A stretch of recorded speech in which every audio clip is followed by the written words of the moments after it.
হঠাৎ করে কোনো মিষ্টি জিনিস খেতে মন চাইলে ছানার পরোটা বানিয়ে নিতে পারেন। তার জন্য সম্পূর্ণ পুরো ভিডিওটা দেখুন প্রথম থেকে শেষ পর্যন্ত কিভাবে আজকে ছানার পরোটা বানাই। আর ছানার পরোটা বানাবো তার জন্য এখানে ছানা নিয়েছি, চিনি নিয়েছি, আর এখানে নিয়েছি আটা। আটাটা আমি যেমন রুটির মাখাই সেরকমই একটু নুন দিয়ে আটাটা মাখিয়েছি, কোনো তেল দিইনি। রুটির যেরকম মাখাই সেরকমই মেখেছি। আর এবারে আটা থেকে আমি লেচি কেটে নেব।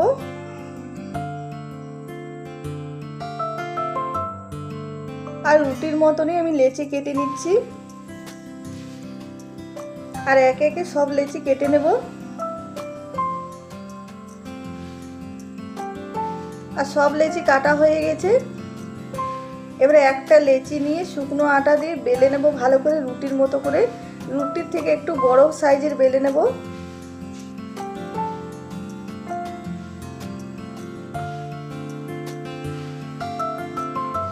আর এরকম পাতলা করে বেলে নিয়েছি। এবারে এর মধ্যে দিয়ে দিচ্ছি ছানা।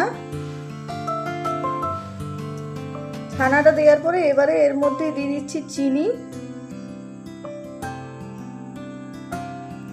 ছানা আর চিনি দুটোই দেওয়া হয়ে গেছে, খুব সুন্দর। এবারে এইভাবে রুটিটা মুড়ে নিচ্ছি। দেখুন চারকোনা ভাবে আমি পরোটাটা বানিয়ে নেব। আর ভালো করে চেপে দিলাম যাতে ছানাটা না বের হয়ে যায়। এবারে একটু শুকনো আটা দিয়ে হালকাভাবে বেলে নেব, খুব বেশি চাপ দিয়ে বেলা যাবে না, না হলে বের হয়ে যাবে। খুবই হালকা হাতে একটু বেলে নেব যাতে চারিদিকটা সমান হয়ে যায়, তার জন্য হালকা বেলে নিচ্ছি। আর একটা দেখুন বানানো হয়ে গেল। এইভাবে প্রত্যেকটা বানিয়ে নেব।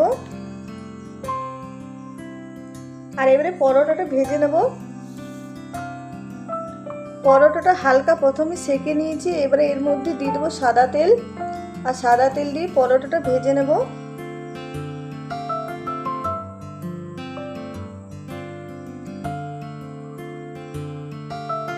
আর পরোটাটা লাল করে ভেজে নেব আমি। আর দেখুন পরোটা খুব সুন্দর লাল করে ভেজে নিয়েছি। আর এবারে নামিয়ে নিচ্ছি। একইভাবেই সবগুলো ভেজে নেব। এরকম কিন্তু ছানার পরোটা বাচ্চাদের স্কুলে টিফিনে দিতে পারেন, তাড়াতাড়ি হয়ে যায়। আর বাচ্চারা খুবই খুশি হয়ে এটা খেয়ে নেবে। খেতে এতটাই দারুণ লাগে।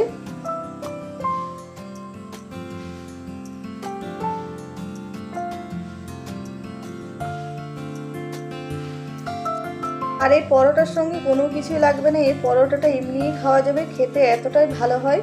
আর একে একে সবগুলোই বানিয়ে নেব।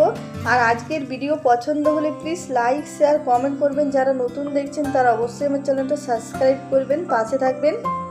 আর একে একে সব পরোটা আমার ভাজা হয়ে গেল। একটা পরোটা আপনাদেরকে ছিঁড়ে দেখাবো যে কেমন হয়েছে ভেতরটা। আর দেখুন একটা পরোটা আপনাদেরকে ছিঁড়ে দেখাচ্ছি। দেখুন ভেতরটা কত সুন্দর হয়েছে, চারিদিকে পুর হয়েছে। আর আপনারা এইভাবে বানিয়ে খাবেন। কমেন্টে নিশ্চয়ই জানাবেন কেমন হয়েছে কেমন না।